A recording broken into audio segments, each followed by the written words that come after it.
Monday Night Wars podcast.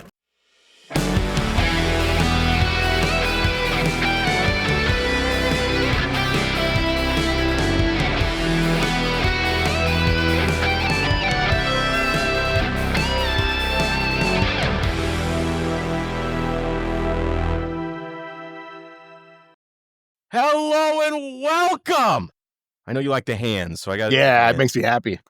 To the Monday Night Wars. I had to check, make sure that's what we were doing. We weren't doing one of our many other pods that we do. We are live with WCW Nitro, April 14th, 1997 at the Core States Spectrum in Philadelphia. What are you doing? This is important. Keep going. Keep going. In No, keep going. Philadelphia, Pennsylvania. I am Scott, and with me, as always, is Joseph, the mailman Rojas. Well, so speaking of mail, and I see what you did there. I'm ignoring it. Yeah. I'm intentionally ignoring it. What? We were supposed to do this last batch of recording, and I forgot to, which was that Ronnie sent us something, and we were supposed to open it. And so it came to me, but Ronnie sent us something. Bro, that's kind of messed up, though, because Ronnie sent us something nice, and we can't even get him his damn shirt. Like, I feel bad now. I know. And we sent them at the exact same time, which is really, really frustrating. Okay, so Ronnie sent us some stuff. Okay, it looks like this is just he's smarter than us. He is.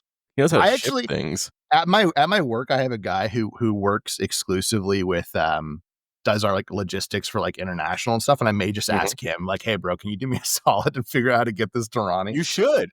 Yeah. We got to get the man a shirt. Patreon subscribers get a shirt. Okay, so we got a bunch of little wrappings, and oh my god, look at that, Scott. Look at that. Ooh. Wow. The Wonder Kid. Alex himself. Right. Oh my goodness. Fantastic. It looks like we might have something else. I feel like Ronnie should have that, man. That's so nice of him to give it to us, but I feel like, come on, Ronnie, you need that, bro. He must have extras, and Jesus Christ. What is this? Oh, dude. Okay. Wow, this is you're building it up here, bro. You're building it up. Well, Faces I see of that. Fear. That's Faces of Fear. Yeah. And who's that right there, Scott? If I'm not mistaken, that name is that right Meng? underneath it. I think that's Meng. Wow, bro, that's hot. You couldn't see half my face because it is. So much. So okay, I didn't show you this. Underneath there is a photo of Meng with a fan, which is that Ronnie? It's not Ronnie. Is that a photo? I can't tell who this is. Is this Ronnie? Bro, Ronnie, let us know if it's you. Care. That's true. I don't even care. It's Ronnie. But bro, on the other side, it's been made canon. On the other side, yeah, we got an Alex Wright autograph as well. Oh my god, Ronnie, this is too much, man. This is too much. Yeah, this is fantastic. I can't even get his shirt. He's sending us awesome shit, and we can't even get man a shirt. Now we have to, right? Do you have the shirt? I do. You need to autograph that shirt now. Ooh, I could do that. I mean, it literally is worthless, but if you want it that way, Ronnie, let us know. But if I do that, with our signatures, I'm gonna have to send it to you, and then you're gonna have to do it too. And then we're gonna have to send it. Bro, hear me out though. Like, you say that shirt is worthless with our signatures on it, though, it will be even more worthless.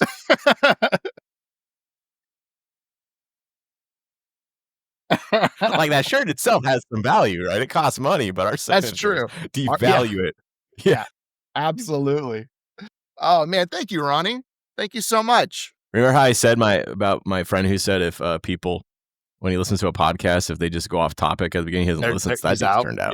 Yeah, right now. He's gone, bro. Well, doesn't that kind of go in with the podcast? It does. Yeah, it does. I'd say that. Yes, podcast adjacent. Because Ronnie knows we love Alex, right? He knows we love Faces of Fear, and he's hooking us up, man. Absolutely. He's hooking us up, which is great. Because speaking of the Faces of Fear, because we start the night, with a match with the Barbarian in it. Whoa. What a segue. Ronnie knew. What a segue. Yeah. I mean, I think we can go straight into it because really, I mean, the show just kind of starts with a flashback of stuff we've already talked about previously on the podcast. Yeah. Well, we do get a small moment with Kevin Nash, a very small moment where he comes out on commentary right before this match. It's That's like true. 2 seconds. Okay. He comes out, he says, Philly's NWO country. So apparently not just Sacktown, apparently Philly as well. He says Hollywood Hogan is their godfather. So if Luger wants a shot at Hogan, he has to go through Nash tonight. And that finishes us off. And we go right into a face of fear match because there's not both of them. Yeah. Yeah, because faces is plural, so it's only one Yes. face. Yeah. But like I said, before that, they just kind of show some recaps of DDP and Randy Savage. We know they're having a rivalry. Sting showed up, kind of broke it up, and so what's Sting doing? Is he in the NWO? Joseph, what do you think? Oh, I don't know. Anyway. I don't know, but is DDP in the NWO? What if the Macho Man is... Oh, he is in the NWO. Never mind. I'm sorry. Anyways, Chris Benoit, the Barbarian, 2 minutes, 35 seconds. Boy, I wonder how this will end. Benoit immediately takes it to Barbarian. He hits the diving headbutt for the win, and then the Dungeon come in and they beat him up. Cool. Jarrett and Mongo finally help him after like a minute of him getting the shit kicked out of him. Dungeon of Doom. Craft service. Craft service is real good this week. I had to get that salami and crackers. Dungeon of Doom get cleared. Mean Gene then interviews Benoit. I will keep this brief. Benoit says Sullivan keeps trying to justify himself week after week and that Sullivan is his own karma, being Benoit's karma. He says that Sullivan will either destroy him or he'll destroy Sullivan. That's kind of the only options we have left. And he says the sun will soon set on Sullivan's career. Not really untrue on that. Overall, though, I'm so tired of this angle and I gave it a D. I was over it. Yeah. I thought we were done. I thought we had the blow off match and it's still going. Nope. I got a little feedback that I'm gonna push this mic up because you said we've been having some audio issues. So I'm gonna make sure that I sound. You're good. No, you sound. When I was yelling there, I kind of heard a little feedback in my headset, but we'll see if it gets fixed. But yeah, I'm not even gonna edit any of this out. We're just gonna keep this part of the show. Keep it live, bro. People get to see the machine working. It's amazing. Yeah. I'm over here looking at my glasses. You got audio issues. Fuck it. We're doing it live. Ooh. Wow. That's kind of amazing. Anyways, yeah, no, I'm done with this shit. Stop it. After that, we got Dean Malenko and Hector Guerrero in a United States Championship match, 2 minutes, 54 seconds. Unfortunately, this is... I'm sorry. Go ahead. Before you get into this, yeah, I had to fix my hair. It wasn't looking good. See, we're doing this all. You look. Anyways, beautiful. You look beautiful now. Thank you so much. I've been thinking recently about this, and maybe WCW should do fewer matches and make them a little bit longer. Yes, and then do some story in between. Yes. Because every match is like 2 minutes. Yes. So anyways, we've got this 3-minute match. The longest match of the night. Let me see what the longest match of the night is. 7 minutes, which is fair. But everything else tops out at 2, 3, maybe 4 minutes. Tell me about this match. Well, no, I'm gonna go with you on this little tangent. I think it's a good one to go on because we've talked about this kind of personally while we've been watching on our own private watches, and while we've been taking notes, we'll shoot each other texts and stuff, and it's honestly infuriating. I think this is why we're so burnt on WCW is because the storylines are so just rapid, just happening at very quickly, and the matches are just as rapid, and we get just looking at the card here, just to let you guys know, we're going to have a Juventud Guerrero versus Rey Mysterio Jr. match. Awesome. That's a really cool match to have. And then we have Ultimo Dragon versus some jobber. And then we have a High Voltage versus Public Enemy match. That's really what we want. And so my point is that we have like these matches where it's like this one's a great example, right? Dean Malenko versus Hector Guerrero. There's a story written in there, right? Dean Malenko versus the brother of the guy that Dean Malenko hates. It's right there. Give it time to breathe. Let it go. Let it have its day. And it would be great. And I'm so gonna that kind destroy your whole family. I'm gonna destroy the whole Guerrero family because I'm mad at you. Yeah. It's great. I like it. It's right there. And instead what happens is Shivani does point out that Malenko is fighting the older brother of the man he despises. And it's a fun match, but it's so quick. And then we see Malenko win almost immediately. Eddie comes out with his arm still in a sling. He comes out and he says, if you try and hurt my brother, you're going to bring out a side of me you don't like. This is a great storyline. The problem is it's 2 fucking minutes, so we don't get to enjoy any of it. And then we just move right on to the next thing. So it's a nice try, but I'm giving it a C. Like, that's about as high as I can go with this because they just rush through it. It's just kind of whiplashy or so. Yeah.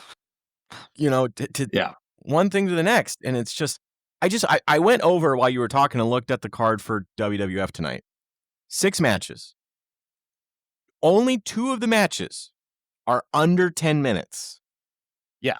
Now, to be fair, every other match. To be fair, WWF has its own problem for that particular show, which we'll get to, but it's a completely different logistical problem. But I think Raw has been winning. We've both been kind of giving it to Raw recently because they're longer matches. The matches typically matter. Like we've got, they've really kind of gotten away from the jobber of the week thing. They're now wrestling people. People are wrestling people I've heard of.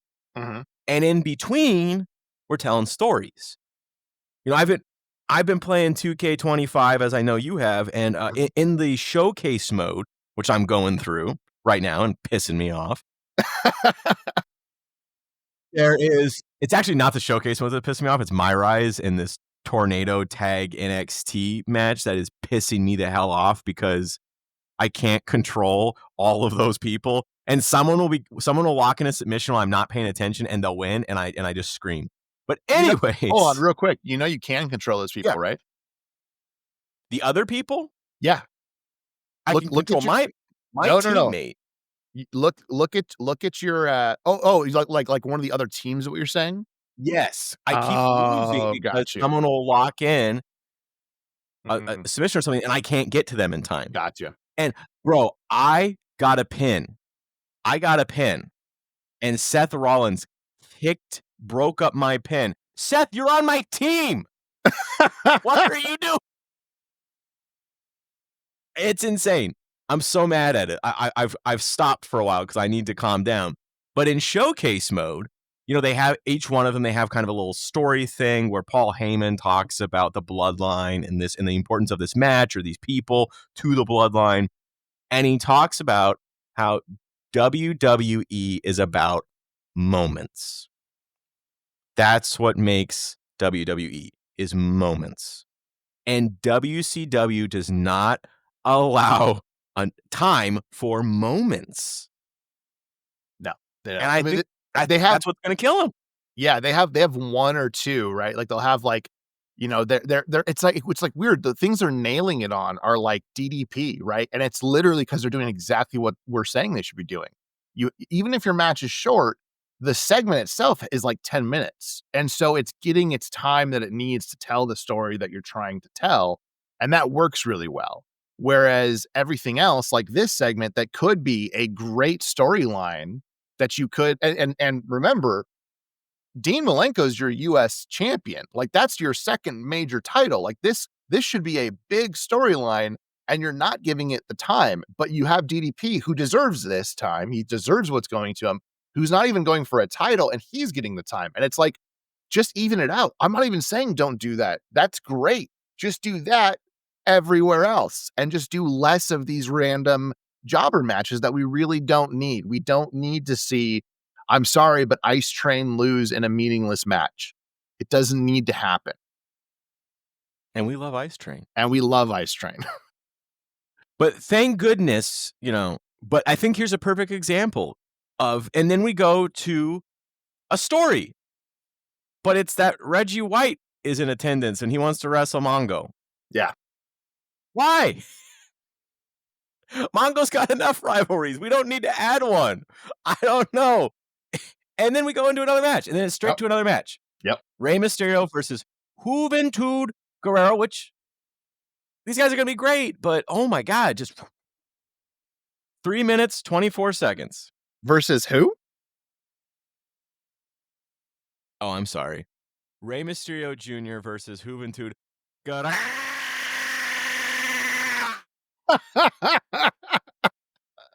Perfect. Sounds like that dude that revs up the car at your house. It sounded exactly like that. Oh man, thank God Claire's not there. She'd think you were dying upstairs. Oh man. Look, this is a very fun match. It's a lot of flippy shit. There's no storyline in it, and so I'm not gonna go into a whole lot. Ray hits the runner and it was over. It gets a B. It's a really fun match. After that, we got Mean Gene with Luna Vachon to remind us that we have a women's division. Joseph, what'd you make of this? So Luna Vachon is always the Luna Vachon character, and I do appreciate her character. I don't know how she screams like that. That is insane. Like that constantly screaming must destroy her voice. Luna says that she lacks restraint. She says she also wants the WCW women's title and tells Medusa Michelli, which is what she calls her, because in real life, these two are very good friends. She says, Medusa Michelli, that she is the woman that will take it from around her waist. Medusa has never had the title, so that's never going to happen. It's fine. It's good. It's very Kind of quick. sums up sums up the women's division. Luna Vachon doesn't even know who has the title. But she's 100% right. Medusa should have the title, as we talked about on the Patreon pod. But yeah, it just sums it up, right? She doesn't even know who has it. Yeah. So it gets a C. It's a noble effort. And then Luna Vachon won't be on screen, I think, for a few weeks after this. And I know she's a very short run, so it's a ticking time bomb. At some point, she's going to be off TV again. Yeah, I mean, she's not without her personal problems, so it's just kind of the way it works, right? Yeah. Well, after that, we got another match. We've got, this is for the WCW World Television Championship, Joseph. On TV. And we've got on TV, but we've got Ultimo Dragon in a championship match for the World Television title versus, hold on, let me put on my peepers. I don't know why I do them upside down. Because it just doesn't, oh shit, I can't even see. Lane Carlson. Who is this? Better known as Lenny Lane. Oh, well, Lenny Lane. We all know Lenny Lane. 3 minutes, 42 seconds. Longer than the Rey Mysterio Juventud Guerrera match. Wow. Longer than any match so far. Look, this, I gave it a D. Ultimo wins. It's meaningless. I do like that the TV title's on TV. That's nice. I like that it's being defended. It should be defended every week. But I wouldn't mind these throwaway matches for this championship, because this is what this championship is, right? It's every week it should be defended championship. But like La Parka, you couldn't put it against, like, even Ice Train. Ice Train can lose this match. Like, these are the matches that we should have your random people that we've seen before, but maybe aren't your upper mid card guys. I'd be fine with that. And Ultimo Dragon can run rampant through all of them because he's Ultimo Dragon. He's fantastic. But this is like, what the fuck are we doing? So I gave it a D.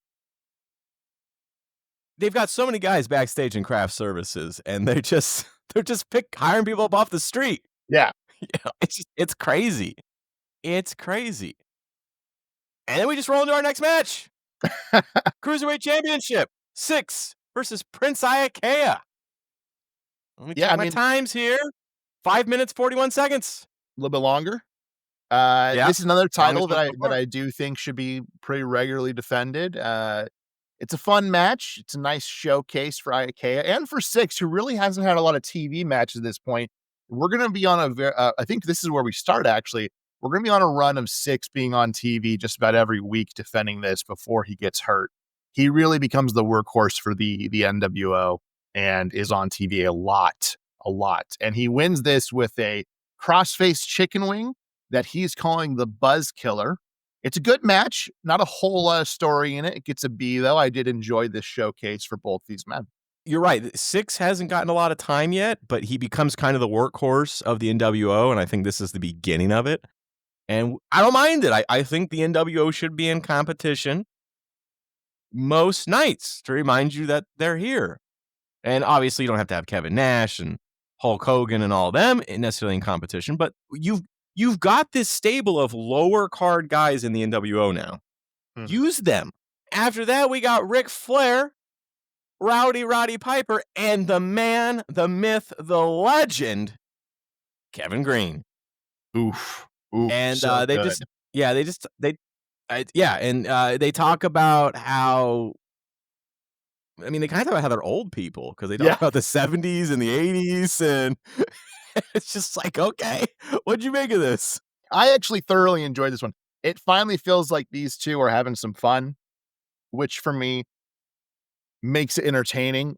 It's going to come to a halt very soon, but I do enjoy it. Gene asked Piper about their upcoming match on May 18th versus the NWO. Piper says, "Isn't it funny that every time I'm here, the big bald guy, meaning Hogan, happens to stay at home?" Really good line from Piper.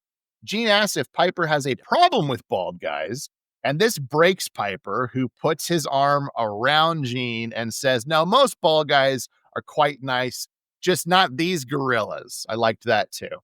He continues to say that they will take on the NWO and makes an "I'm too sexy for my shirt" reference about Eric Bischoff, which I don't think we have the time to explain "I'm too sexy for my shirt." YouTube it, have fun, and you're going to go, what the hell was going on in the mid 90s? That's what was going on. Love that song. Love it. He says they call Baldy the Godfather, but if he being Piper is in his bed and there's a dead horse's head in it, he'll just have a barbecue. I don't really know what that means, but it was funny. I enjoyed it. He moves Yeah. on and he says, Obviously, "Go for ahead." the uninitiated, Godfather reference Right. minus the barbecue part. Yes. Uh, Great movie. anyways, I'm Great sorry. movie. Go ahead. No, you're totally fine. Mhm. He says, if it wasn't for him and Flair paving this smooth road, the NWO may not be so cool, which is actually a legitimately interesting storyline. We're going to see that this week, and we're going to see that next week, where Piper and Flair basically talk about the fact that they paved the way for the next generation. And then the next generation is going to say, "Hey, we got a problem with you and the way you paved that road." And I don't know if you know this, Scott, but you love when the old timers have a feud with the young guns, and we get to see that shenanigans. It'll never get old. It'll always work, right? No, Our generation it's versus the so new generation. it's so easy, and they just never do it. Yeah. And they're playing at it here, and then they're not. Then they're gonna stop. Yes, Like, absolutely. it's a good idea. Right. He says that we have a guy who barrels through 7-foot tall giants every week, and his name is Kevin Green.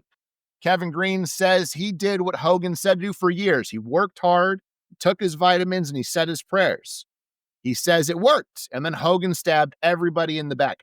By the way, Kevin Green right here has done a better job explaining Hogan's betrayal than 90% of the WCW locker room. Remember when week after week they would go, how do you feel about Hogan? And then they'd be like, "Oh, we hate Hogan." And it's like, this guy actually finally said, he really what Hacksaw said.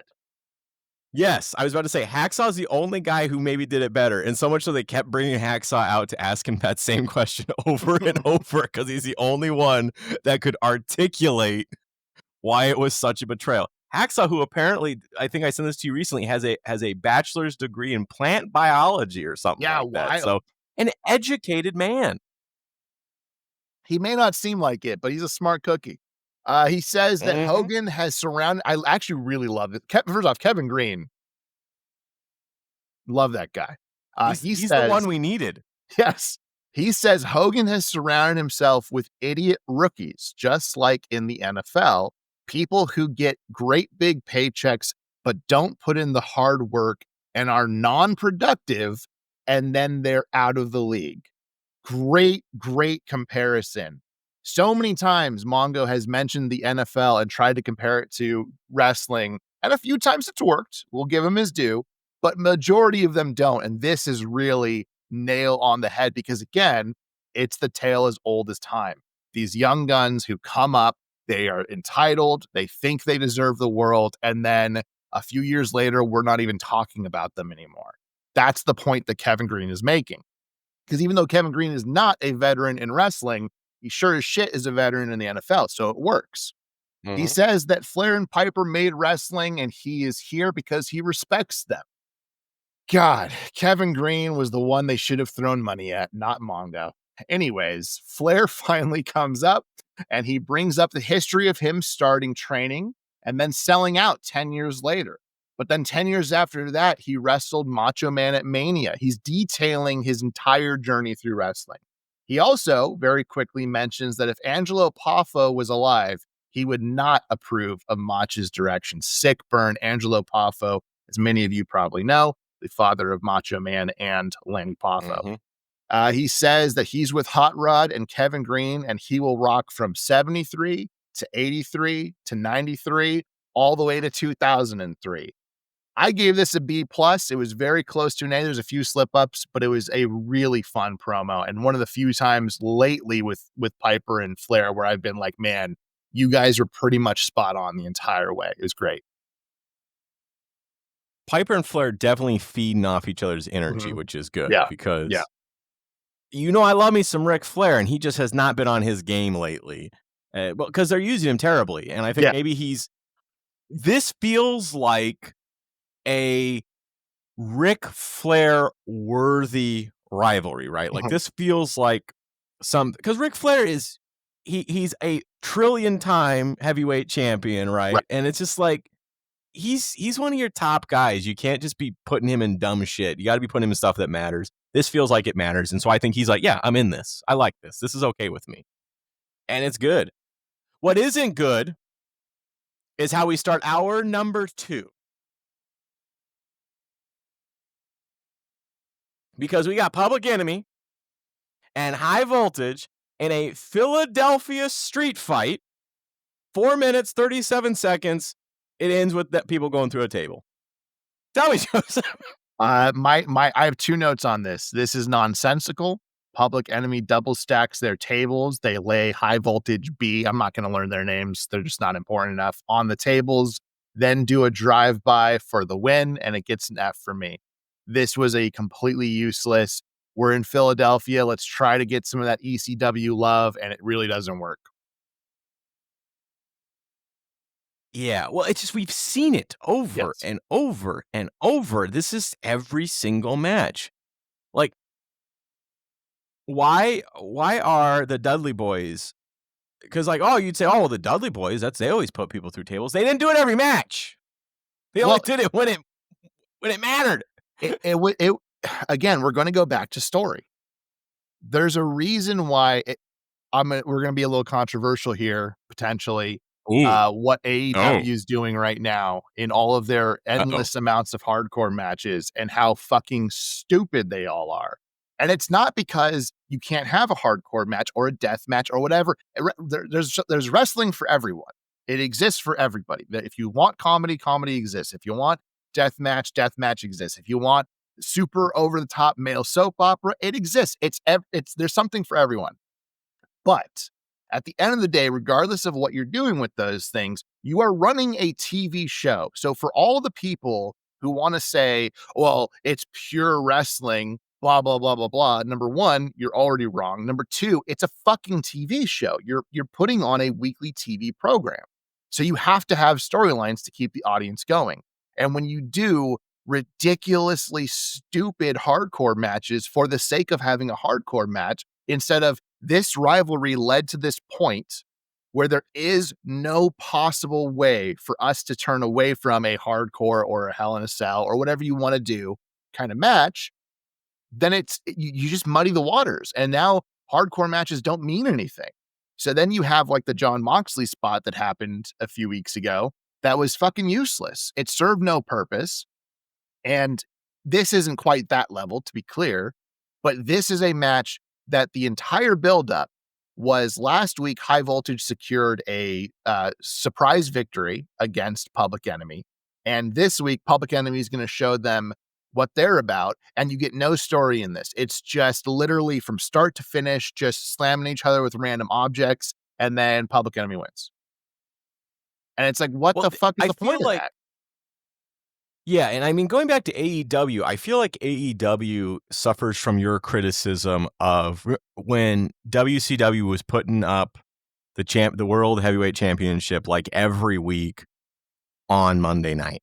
Just like it's special, it's your flagship marquee title. It should I like the idea of putting it up sometimes on Monday night because I feel like that adds a little bit of intrigue and like, oh, you got to tune in because the title might be up. But I get your point that it can't be up every single week. Right. You got to save that for the pay-per-view. That's kind of like the AEW stuff because they're doing these hardcore matches on normal Monday nights.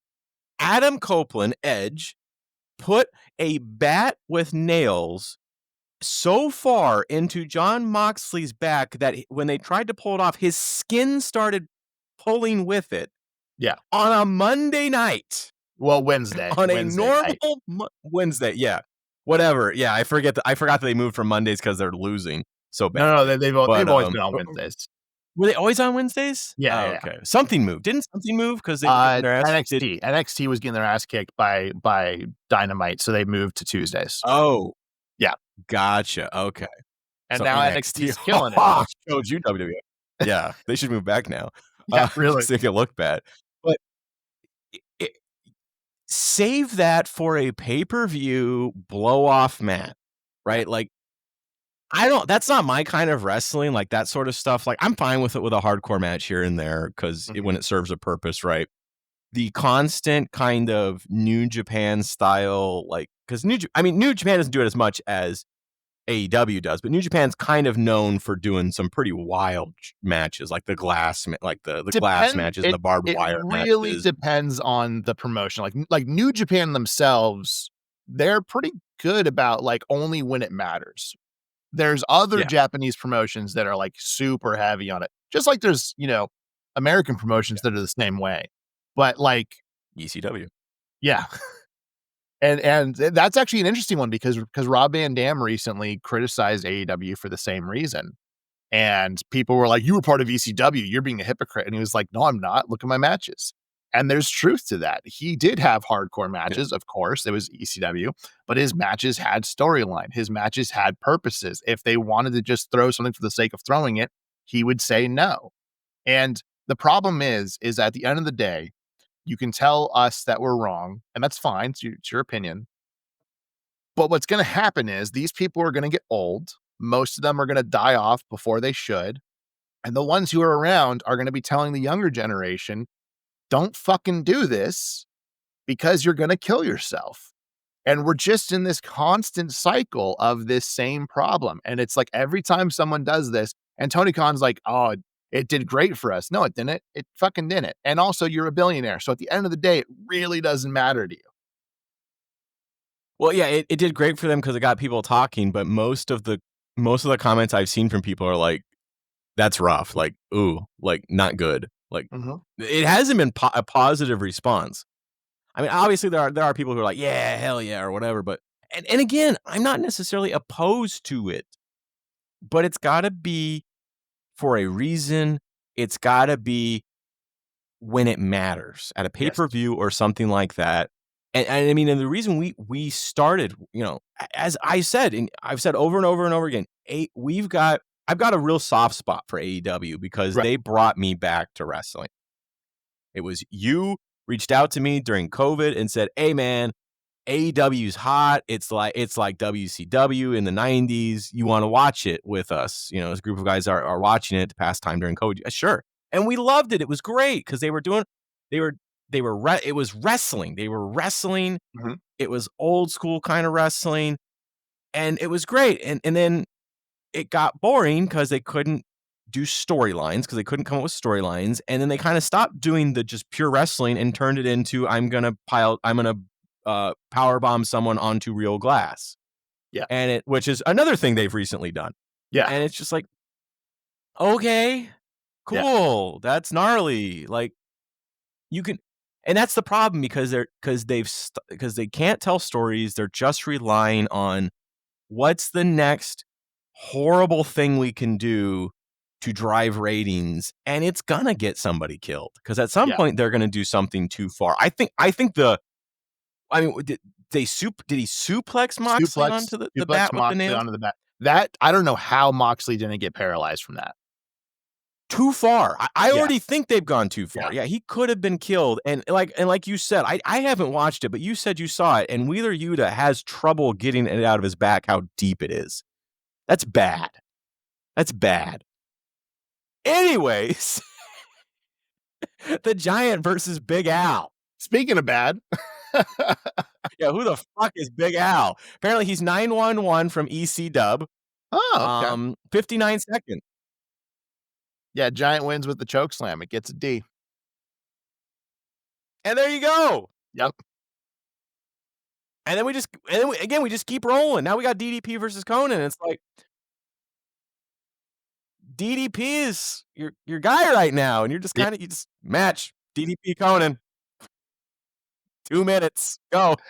DDP wins quickly, very quickly with a diamond cutter, and as he's celebrating his win, we hear Mach from the crowd go, "Brother, brother, brother, brother! Oh yeah, he's stupid. Love it. You got a problem with me? I got a problem with you, DDP. Tell your old lady something. Tell her to quit fantasizing about the Macho Man. Tell her to quit calling me. You got it, punk?" And then DDP runs into the crowd and he chases Mach, who's on crutches, by the way. So Mach can't get away very quickly, but he does, and he leaves. I'm giving it an A+ because right now DDP and Mach, everything they're doing for me is complete gold. Yeah. I love every single thing they're doing. It's clicking. It's clicking. Probably the highlight of WCW was this tonight, was this moment, because it's a story and it's fun. They're doing it really well. You know, Mach is like, "Hey, Miss Elizabeth is in my DMs." Or I'm sorry, Kimberly's in my DMs. Yeah. Making a reference to some recent Yeah. Should we explain that joke? I mean, if you watch this, you probably know by now. Tiffany Stratton and Charlotte Flair, their whole getting off script thing, and Charlotte just swinging for the fences and missing horribly, and Tiffany Stratton looking great. Stratton got her. Yeah, Stratton got her good, and Charlotte did not know what to do about it. You know, Stratton had been thinking about that one all week. Yeah. That was one of those ones because Charlotte Flair started this. She got real personal a week or so ago. Yeah. Real nasty promo, shooting. I mean, good stuff. Good stuff. We like a good rivalry. But it's you know, good Stratton, if you've agreed prior to it. If you've agreed going in, hey, this is where we're going to go, totally fine. From the response from Stratton, maybe not. Maybe it hadn't been agreed to. But you know, Stratton, that was one of those things where you're like in the shower and you're like, "Man, I wish I'd said this." Yeah. You know, that popped into her head. And the moment it presented itself, she's like, "Here you go. I'm going to talk about your failed marriages." Yeah. And she said Charlotte Flair 0-3 on marriages. Charlotte Flair does not know what to do. Very visibly is like, "Oh shit." And then tries to accuse Stratton's boyfriend, Ludwig, of being in Charlotte's DMs. And we don't believe any of it. It's a complete whiff. But no one does. No one believes it. Yeah. Yeah, I think you were the one that posted the meme. First guy we don't believe is cheating ever. Like, you know. So anyways, but you know, I think that's kind of relevant to bring up because, you know, we have Shawn Michaels versus Bret Hart getting into the shooting stuff right now. True. And it still happens. It still goes on, ladies and gentlemen. It still does happen. And unfortunately, it still creates horrible backstage tensions. And, you know, hopefully, honestly, my opinion with this whole thing is that I hope that Charlotte grows the fuck up. I hope it leads to a great match. I hope so too. That's what I'm saying. Yeah. I think it's going to. There's going to be some. Well, WWE is trying to pretend it didn't happen. They've deleted it out of like the replays and stuff. Oh, really? And it's like everyone knows. You might as well lean into it at this point. At this point, just lean into it. This is the internet. Yeah. This is the internet age. I've seen it, even though I didn't know they deleted it because I've seen it. Everyone has it. It's been pulled, ripped, passed around. I wonder if that was Charlotte. Like, I wonder if Charlotte blew a fucking gasket backstage and they're like, "Okay, we'll pull it." Yeah. I mean, at that point, it's just pure speculation. So, yeah, allegedly. But as we do know, Charlotte is, as you said, an old school wrestler, which means a bully backstage. Yes. But, yeah. But anyways, let's get back to the topic at hand. Ray Rhodes is in the office. He is in the audience. He is the former head coach of the Philadelphia Eagles, and maybe does he want a piece of Mongo too? I don't know, but he's there. So, anyways, let's get to the important stuff here. Lee Marshall. He is on the road in Saginaw, Michigan. He went to the GM plant, and he's been negotiating with them. Wow. Seeing if he can get them to build a car. I tell you, Lee Marshall, he's just he's everywhere. He's doing everything. Yeah. The Cadillac Eldeweasel. And Bobby says he put him in the trunk and drive it in the Detroit River. Phenomenal. Loved this one. Joseph, what do you think? There's very, very little to say beyond how great it is. I will say real quickly, Bobby starts this the minute they toss to him, and he goes, let's hear what the big mouth has to say. Like, he's already ready. Unlike Charlotte Flair, he was ready to go swinging this time. So it gets an A+ for me. It's fantastic. It might be one of my favorites so far. I laughed so hard because the Eldeweasel was stupid and I loved it, which there's a real car, Cadillac Eldorado. That's the reference. And then Bobby just with the, I'll put you in the trunk and drive into the Detroit River. Oh, it was so great. Sides of it. It's always best when both of them have a zinger. When Bobby kind of doesn't realize, like, know what to do with it, it's still good, but it's like, oh man, it'd be great if Bobby got a jab in. So this one's perfect. Bobby always plays it off well regardless. That's why he is a cut above Jerry the King. And we love him. After that, though, we got the Harlem Heat versus Jeff Jarrett Mongo. 7 minutes. Longest match of the night. Wow. Tell me. In just a sloppy sequence, Mongo goes to hit Booker with the Halliburton. Sherry grabs it from behind, and then she goes to try to hit Mongo, but she fumbles it and it goes all over the place. She then grabs it again, tries to hit Mongo, who no-sells this. Then Booker has to kind of push him out of the ring because clearly she was supposed to hit him and get him out of the match. So Booker kind of has to like fix this off camera and push him out.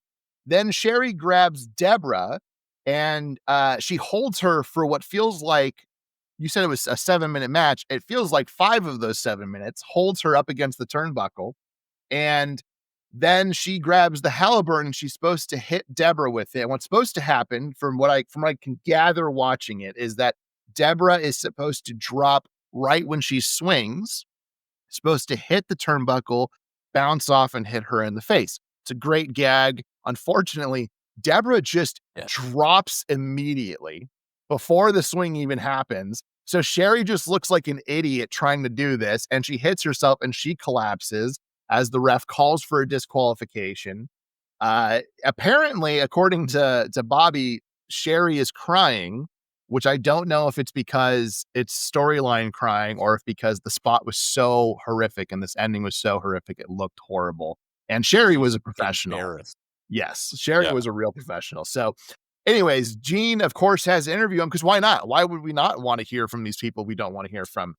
And apparently, Mongo will face Reggie White at Slamboree. Reggie White would kill Mongo, by the way, in real life. And White actually enters the ring to go face-to-face with him. And Mongo spits in his face as officials separate them. And then White tackles Mongo, and he has to get pulled away. And I hated every moment of this, and I gave it an F.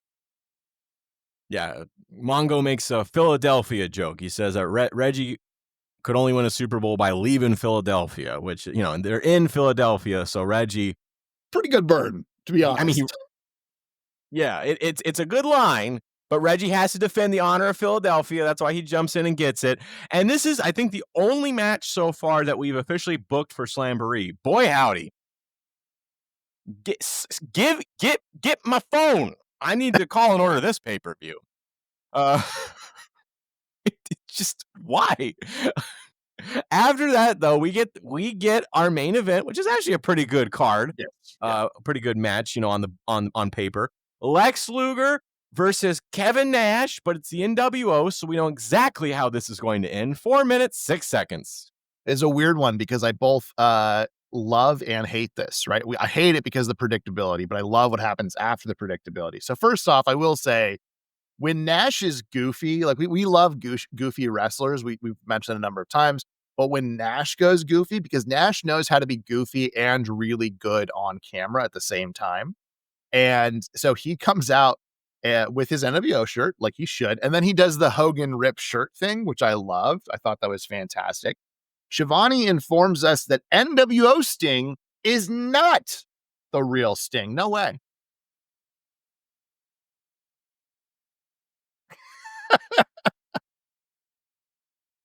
Nash is in charge almost the whole match. He's just completely dominating Luger. Finally, Luger starts making his comeback in the NWO, like we said, inevitable. They gang up on him. He wins technically via disqualification. Luger needs help, and DDP runs in to provide it. They start attacking Dallas now as well, because they still got the numbers game. So the Giant comes to the ring, and Nash has now a lead pipe. I don't actually know where he got it, but he has a lead pipe, and he's ready for the Giant. The Giant decides to stop because, big men have lead pipe, not good. And he doesn't really know what to do. And then Sting walks down from the ramp, not from the rafters, walks down from the ramp, and he walks out with 3 bats in his hands. And he tosses one to Lex, one to DDP, and one to Giant. And then he pulls a 4th one from his coat, which is just absurd, and I love it. And they enter the ring, and they clear house as the show closes. So I'm giving this an A for the post-match stuff, but the inevitability of, like, the NWO were going to obviously interfere. It works for this. So I'll keep the A going. It works for this moment. Well, this is again, the NWO doesn't appear to be completely impervious, right? It started like we were going to get another one of these NWO just beat down, DDP and Lex slaying in the ring, NWO standing over them. They just have no real threats, no real foes. And then Sting comes out with all the bats, and it's like, oh shit, NWO may actually have some problems here. And I'm gonna say it, I just kind of rock paper scissors kind of thing. I don't know if bat beats lead pipe, but I'm gonna let it go for the purposes of this, because I enjoyed it. It was bats. Good. It's 4 bats versus 1 lead pipe. So true. Yeah. No, I liked it. I thought that was a good way to end it. I like where this is going. Hopefully they don't blow it. I actually don't know if they blow it. Like, this is foreshadowing that I don't know, but I just assume they're probably going to blow it because that's the way we've been going. Yes. And speaking of the way we've been going, let's get on the freeway. Let's get on the highway, and let's drive down to Johannesburg, South Africa.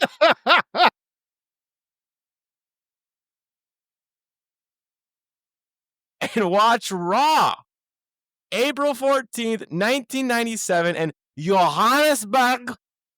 That's how you say it in Afrikaner, which is like this weird Dutch. That's what they call it. It's a Dutch German. It's a Dutch German English hybrid, I think, called Afrikaner. Just what we needed. It's the language of the white people down in South Africa, and Johannesburg is. They named Johannesburg, I'm guessing, with a name like that. So, yeah. And so we're down in South Africa, and the quality is horrible. Horrible. It looks like if you recorded it on your VHS, and then you recorded it onto another VHS from that VHS. Like, how many times? Yeah. It's not good. No. But anyways, Vince, I would just say Vince and Jim Cornette we got Jim Cornette, and he's in the US, and Jim Ross and the Honky Tonk Man are in South Africa. And we've got a simulcast going here, and it's very noticeable when we're in South Africa. Yeah. Yeah, I mean, so it makes sense. I think they realized they didn't have enough material to have the whole show from South Africa. Also, when you watch this, when it was on, Peacock, and before that the network, the WWE network, they sometimes they'll have like little like not ads, but like warnings and stuff in the beginning, just to let you know. And so this one like lets you know like, hey, this is preserved as much as we could, because clearly they had technical problems. Clearly they had issues Yeah. and they didn't really know what to do with it. And they were working their ass off to make it work. And some of it does, some of it doesn't. So we, like you said, we have a simulcast. So we will have like matches on Standard Raw, and then we'll have like a match in South Africa, and a promo on Standard Raw, and a promo in South Africa, and kind of, so on and so forth. Yeah, we kind of flip back and forth for the most part. Yeah, because there's a moment there in South Africa where they just completely lose audio and it's Yeah. just silent for a while. And so It's like, it just like two matches. Yeah. it's a while. And I'm kind of surprised they just didn't do like Vince and Jim Cornette like voiceovers work, but like they just kind of let it go. So all right. Well, let's talk about it, because we got match number 1. And to start it off, we are in the US of A. USA. USA. The Legion of Doom versus the Godwins. And I don't actually think I have a time for this one. I don't have a time for this one. I got a time for all the others. So I'll make up a number. 6 minutes. That's what it feels Beautiful. like. That's what I have. That's what I have on mine. Because like I said, I do time these, but I don't like using it because I don't think I'm that accurate. But anyways, 6 minutes is what I wrote down. I round. So if you remember last week, the Godwins accidentally slopped Legion of Doom. So they're not really on good speaking terms as they start this match. The two teams trade thunderous blows, and eventually Owen and Bulldog come out to spectate. Interesting that they're not in South Africa, because Brett is, but okay. Bulldog nails Animal from behind, and the Godwins pick up the win. Then Owen and Bulldog taunt on the way out. It's a very simple match, but I did find it to be quite fun. Both teams do a really good job, and I really just like the Road Warriors, Legion of Doom in general. And Owen and Bulldog do have a real rivalry with them, leading to our next pay-per-view. So it makes sense. I gave it a B. Yeah, the Legion of Doom, obviously love them, and the Godwins are not bad wrestlers. So I mean, like when they're in action, it's fine. I'm just tired of their gimmick. After that, though, we get a terrible reminder of last week. Yes. And this whole Honky Tonk Man protege thing. And Honky Tonk wanted Jesse James to be his protege. And he handed Jesse James his guitar, or guitar, as as a Honky Tonk would say. And then Jesse James smashed it. So he don't want to be the protege. Yeah. Great. Who cares? Meanwhile, over in South Africa, this was apparently to hype us for Triple H, Hunter Hearst Helmsley versus Jesse James. And Honky Tonk has a lot to say about it, makes the entire match about himself and how Jesse James wronged him, and I don't like it. Tell me, Joseph. You say that, but wait, I got to tell you the time. Oh, time. 14 minutes, 52 seconds. Yeah. Holy shit. So we were just talking about how Nitro does not give enough time to matches. This one, they maybe gave too much time on Raw, too. Part of the problem. So really, to be fair, what Johannesburg is doing are house shows, this is a house show type match. It's totally fine. But they're trying to put it on Raw. And we get a like really silent match the whole way through. Commentary is almost non-existent. Every once in a while, you'll hear them pipe back in, and you can hear like a muffled set of voices. So you can tell that they were talking during this whole thing. It just didn't make it in. And so it's kind of eerie. Like you said, Honky Tonk, when you do hear him, he makes it about himself. We're dealing with technical difficulties. It's hard for me to give them a negative on that, because it's like, that's not something they could have foreseen. It is what it is. Shit happens. Honky Tonk Man ends up tripping up Jesse James, and Hunter hits the pedigree for the win, which I do think is the right call. I don't think Hunter should be losing. Jesse James grabs a mic and he says that he's heard that Honky Tonk Man has a mystery man for this Sunday gunning for him, but he wants him now instead. And then Honky decides to head to the ring, and then he chickens out and he leaves. I gave this a C, mostly because the actual in-ring match is quite fine. Jesse James and Hunter put on a decent show. It's just awkward, really, the whole way through. And I will remind the audience, not only did Jesse James say no, but the following week Honky Tonk Man went to Billy Gunn and requested him, and Billy Gunn also said no. And I'm going to leave it right there as we go into the pay-per-view. Yeah. Interesting how we've solved that problem. But anyways, the next match is for the Intercontinental Championship. We've got Rocky Maivia versus Savio Vega of the Nation of Domination. 17 minutes, 35 seconds. Oh, wait, no, it's not a title match. I'm sorry. What are you shaking your head? No. I'm shaking my head at the length of time. I think it is a title match. Is it? Wait, Okay. no, wait, Yeah, it's non-title. It's non-title. I have that in my notes. Yeah, it's non-title. It's non-title because the outcome. Yeah, I wrote it down that Rocky's got the title, and I'm confused that, meaning that I thought it was a title match. No, he's got the title. It is not a title match. You'll know why when you hear the outcome. Spoilers. Tell me about it. Ahmed gets a picture-in-picture letting JR know that he has his 2x4 ready with him for the Nation of Domination, as he is also in Johannesburg.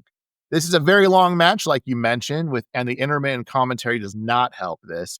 Savio wins this non-title match, and then the Nation attack Rocky.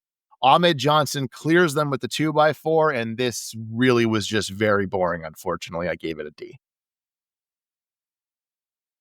And we're back in the US of A, where we've got a quality broadcast and Stone Cold coming out to the ring to talk to Vince McMahon. And it's I dare say, thebomb.com.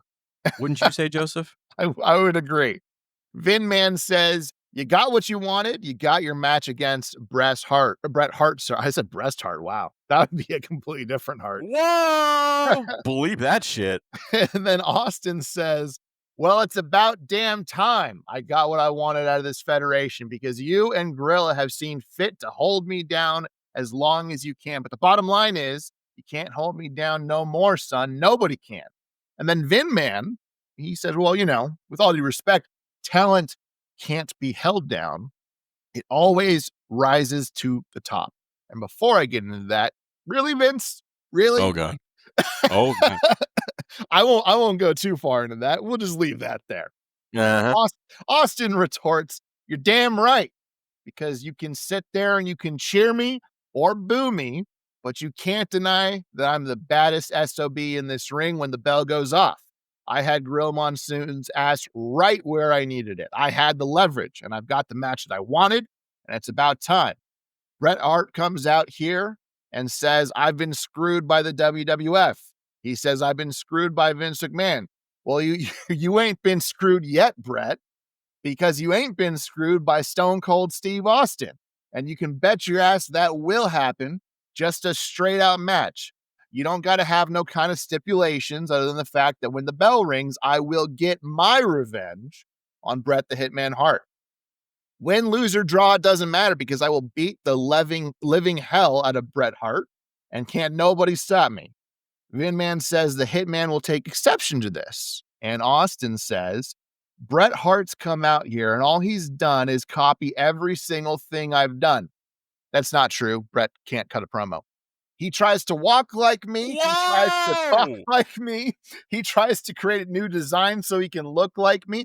I did look this one up, actually, because there is a seemingly truth, because Bret Hart has the skull on his heart. Mm-hmm. And I looked it up, and there's actually an incredible site that I found that I love, and I forgot to write down what it's called. But there's a site that actually tells you people's attire through the years. And Bret actually had the skull design years before this. It's now much bigger than it used to be, but he's had that design on his tights for quite some time. So I was actually quite impressed by that site. Anyways, is it the SmackDown Hotel? Because they got a lot of great stuff on the SmackDownHotel.com. Okay. They've got a list of like every title belt ever, and I was Right. looking at that recently at all the different title belts. They've got an impressive library of things. But I interrupted you. No. SmackDown Hotel is great. I totally get it.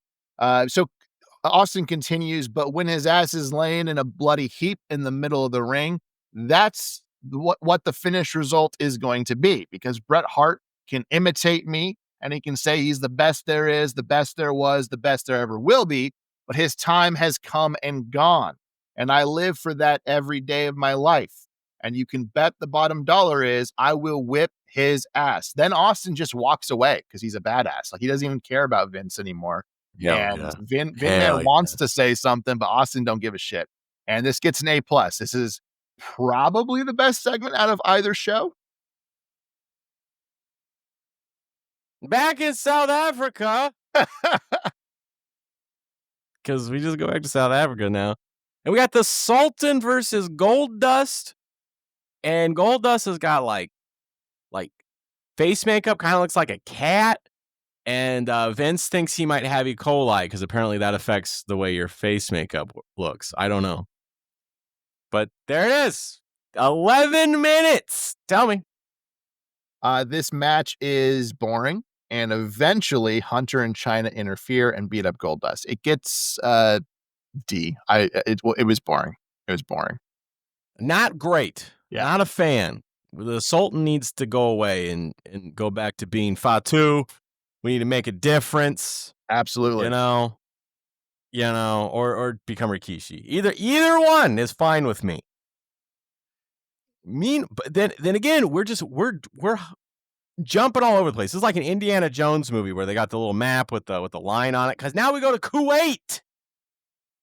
Because Bret Hart is in Kuwait.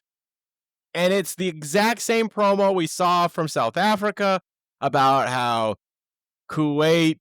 people in Kuwait know about honor and dignity and all that kind of stuff, and Americans don't because they're bad, and they cheer for Stone Cold and Shawn Michaels because they're bad. That's the promo. What do you think, Joseph? I can't wait to get to the next segment because Bret Hart promos are boring. I muted myself. What a segue! The Headbangers versus Mankind and Vader, and this one is in the good old US of A. 5 minutes, 45 seconds. So Mankind and Vader win pretty easily, and this is weird because the Headbangers have been, a notable tag team. They just recently went for the titles, and they're all of a sudden kind of getting jobbed out. Cornette spends a long time detailing the success that Mankind has had against Taker in the past because Cornette knows what he's doing. He's very good on the mic. Mosh spit like a poison mist in Mankind's eye for a DQ. Okay. Mankind hits the mandible claw on the first person he can grab because he can't see. And then the problem is that this person is Vader, and he makes Vader pass out to put over the mandible claw before the pay-per-view.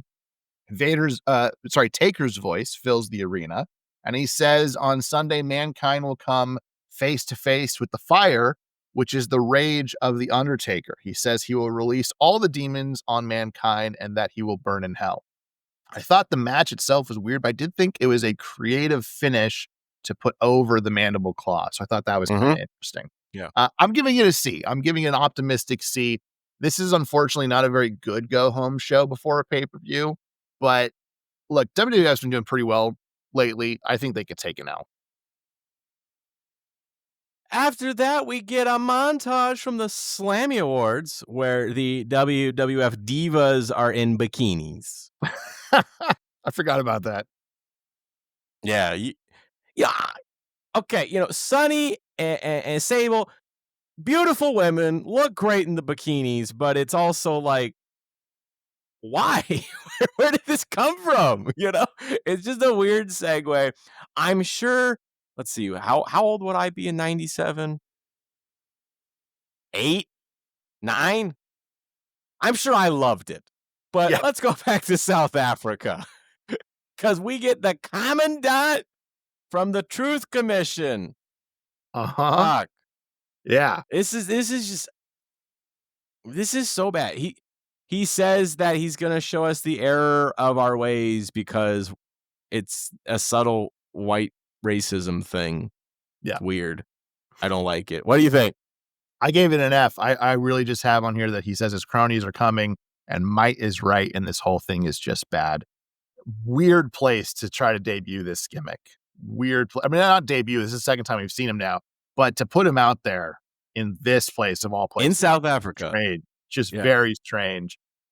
Didn't like it. Didn't enjoy it. It's not good. It will never be good. He will be gone for a while. Then he'll come back with his cronies, and that'll all be bad. And it's enough. Yeah, I mean, I'll say, like I think I said last time, the audience in South Africa does appear to be predominantly white, so maybe they thought that this would play.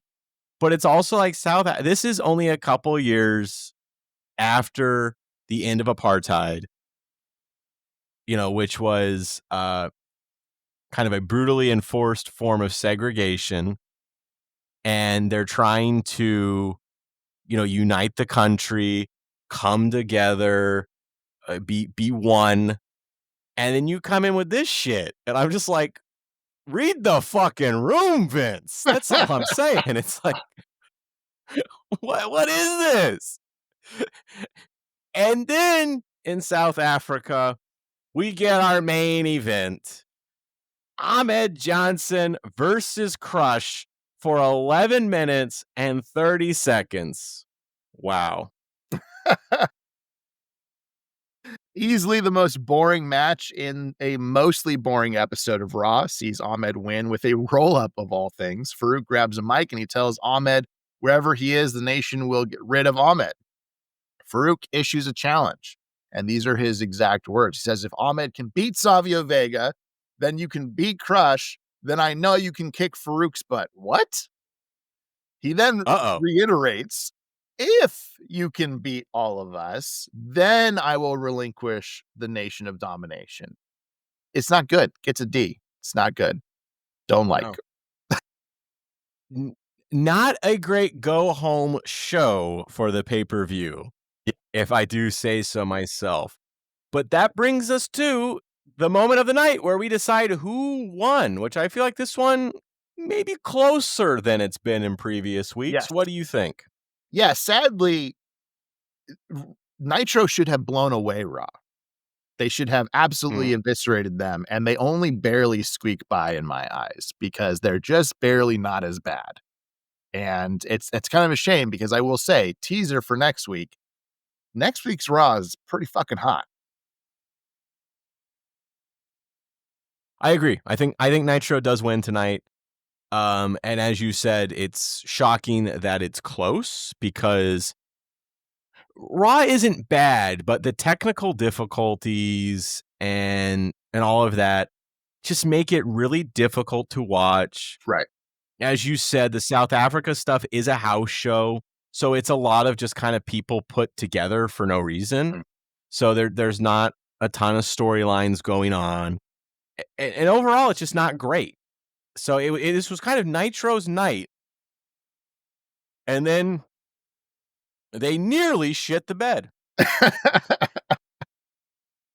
But I give it to Nitro too. Nitro wins this week. Stay tuned for we're doing the pay-per-view. Rise of Taker, Wrath of Taker, Return of the Taker, whatever the hell it is, a new Taker Hope. I don't know. I don't remember what it's called. But we'll talk about it. And if you don't want to give us $2 a month to hear all this slammy award-winning content on our Patreon, you can also just tune in next Monday and we'll tell you more about the Monday Night Wars. Thank you all for listening. We appreciate the support. On behalf of myself and Joseph, bye everybody. Bye guys.